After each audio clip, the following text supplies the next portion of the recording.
try that again. Alright, people. What's going on, folks?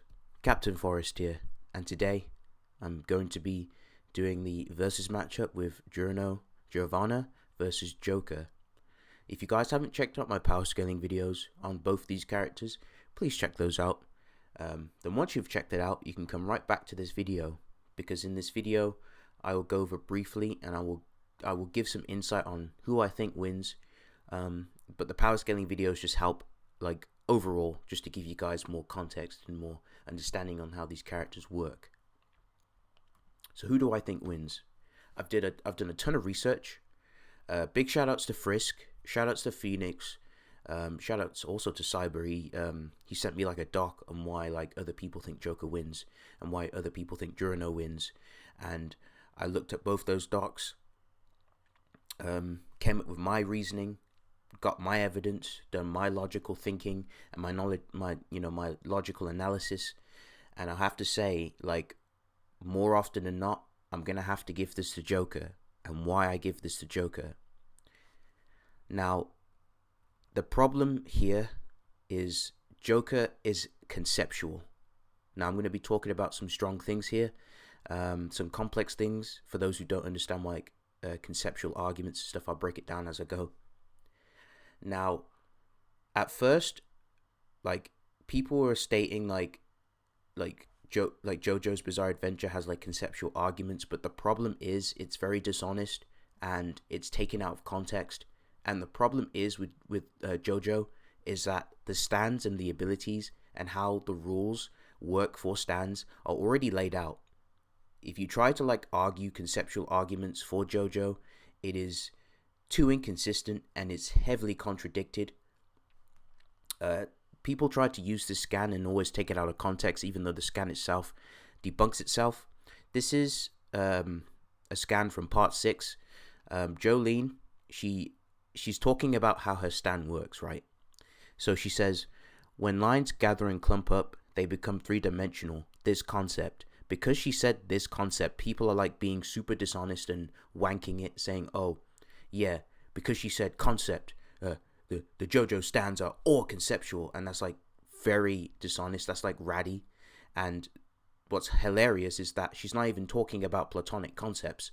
She's talking about the general idea of how her stand works, and she's talking about like she says how the strings clump up and they become like three-dimensional. So she's talking about strings that work on a three-dimensional level. She's not even talking about platonic concepts. So this here is like extremely dishonest for those who keep trying to say, oh, it's conceptual, when there's very little context and it's very vague and there's not enough to go off using that statement. I know there's like another statement, but again, it doesn't back up like the conceptual arguments for the stands, because there's just too many inconsistencies with how stands work. Stands are heavily stated to be spiritual in nature. They affect you physically, mentally, and spiritually. And there's just too many events. Like, for example, like I remember like Paul Marif when he was like a kid, when he was like fighting Alessi, he couldn't, his stand, Silver Chariot, couldn't cut through the metal bars that were in the way. And obviously platonic concepts are not affected by like dimensionality. They are completely above it. They're outside of dimensionality and what governs it. But yeah, so I just wanted to debunk the conceptual like rattery, the conceptual arguments for like JoJo stands. They're not conceptual. The conceptual arguments for Persona, however, are very strong. As I mentioned in my other video, Yusuke states that the mementos, which is the distorted realm teeming with shadows, the physical embodiment of the desire of human heart, the mementos itself is conceptual, and I'll go more into that. Frisk also put this down. Shout outs to Frisk. There's just many more layers of outerversal stuff for Persona.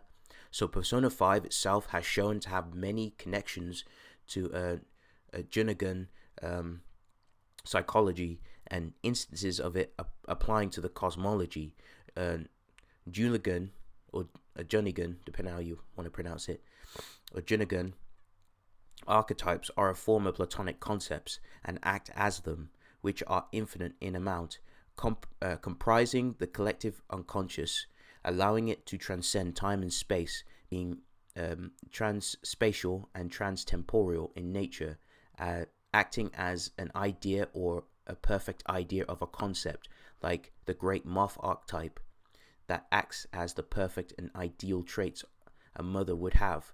The collective unconscious is stated to be a dimensionless realm under Jung's work, should be comparable to the origin bow and quintessence bow, which are Platonic concepts, and I'll show you those scans real quick.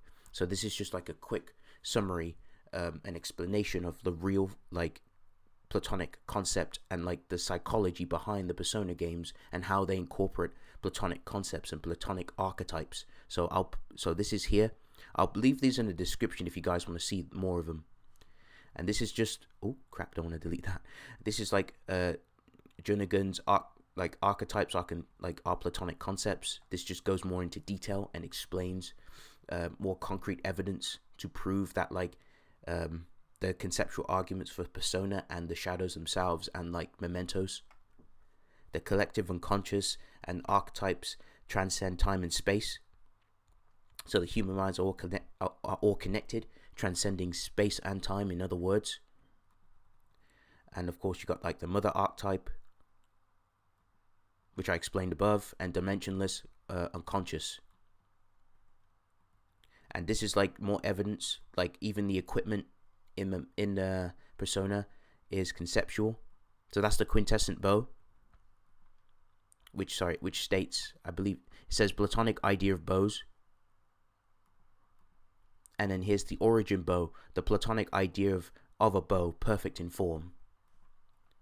And I mentioned before in my previous Persona video of Ren, their attacks are conceptual, the Personas are conceptual, they're all linked to mementos. They all were able to fight against Yaldabaoth, who himself is a Platonic concept. He is an abstract being that was created from the collective unconsciousness. He says, "I am the administrator born of the collective from the collective human unconscious." And he even states that I am the entity which governs this world. Its future depends wholly on my leadership. And here's another scan of Lavenza. She says, as the distorted desires of the masses, it is most certainly the core of mementos itself.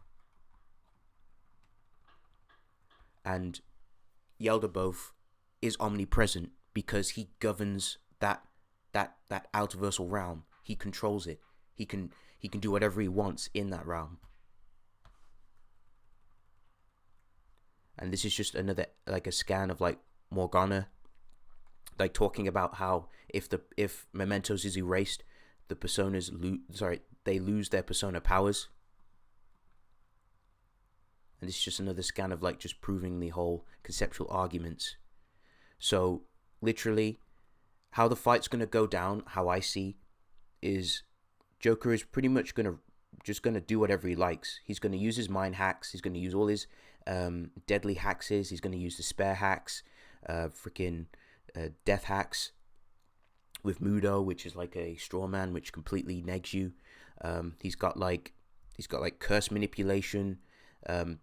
If you want to go for the other personas, ice, fire, electricity, sleep, confusion, and Giorno doesn't have any resistances to that.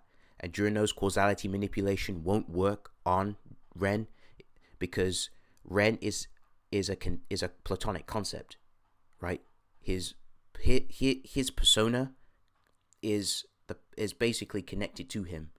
It kind of works how like stands work similarly. They're kind of similar to like how stands work in JoJo, like how obviously the manifestation of like a stand or like a persona is based on the user's personality, so it exists within you. But yeah, the causality manipulation won't affect Ren, won't do anything to Ren. There's no proof or evidence that Giorno's causality manipulation affects concepts, because Ren is completely Ren's persona form is an idea, is a Platonic concept. and Giorno, and his stand, his Gold Experience Requiem, won't be able to reverse shit. So literally, he's just gonna get one-shotted. GG. I give it to Joker 10 times out of 10. There's nothing Giorno can do with his stand ability. The stand ability is definitely not going to affect a platonic concept. And there's more reasonings why. There's different reasons why Joker could win this even without platonic. Let's say like we cut out the platonic arguments, or like the platonic concept stuff. Ren has like attack reflection. Ren has like dealt with like reality warping. He's dealt with like fate manipulation before, and fate manipulation is similar to cause and effect. They're kind of the same. I'll read this for you, and I've got links down in the description. So like Chihaya, she's like a fortune teller. She believes wholeheartedly that fate cannot be changed, that it is 100% set in stone, and Ren was able to alter those fates. And she was like, what the hell? How? Like, my tarot cards keep telling me different things. So yeah, he was able to like alter that. And another thing I want to say is that Akechi and Joker were completely unaffected by the reality warping that was caused by Takuto. They were able to see through it, and they were also unaffected by like the fate manipulation, like the change in events. Because like Makoto's reality warping and fate manipulation was so potent to the point where it was enough to rewrite history, completely erasing major events such as deaths. This was not through illusions, but the alteration of the fates of those people. For example, like Futaba's mother, who is alive and kicking in Maruki's reality, whereas in actual reality she was actually like she was supposed to die, but obviously that wasn't the case. And I've got some scans here. So this is Akechi explaining like how the distorted reality itself to make his dream come true, which is talking to Takuto, like referring to Takuto. I can only imagine how delighted he is right now. It seems that Okumura and Wakaba are both considered alive by all accounts. So they are living, like their history got and their fates got rewritten so that they're actually alive instead of dead. They aren't mere illusions or cognitive beings. They are truly alive and they exist in that world. So the causality manipulation wouldn't do anything to Joker. Joker would resist it. And of course, there's no way Giorno can kill Joker. He doesn't have any win cons because they all get negged by like Joker's crazy arsenal. Joker has like attack reflection. So if Giorno tries to use the death manipulation on him, he'll just end up negging. He'll just end up hitting him. He would end up locking himself in his own death hacks. Or if he tries to like imbue life in like Joker to try and mess with his senses, he'll end up reflecting it back on himself. So essentially, Giorno will kill himself before he knows what's going on, instantly. So there's just too many ways Joker can just deal with Giorno, and even in equal stats, even if the stats were equalized, the resistances still remain. And like Joker can just deal with that. And plus, this is more evidence as well. Like all the Phantom Thieves have like Type 4 and Type 8 immortality.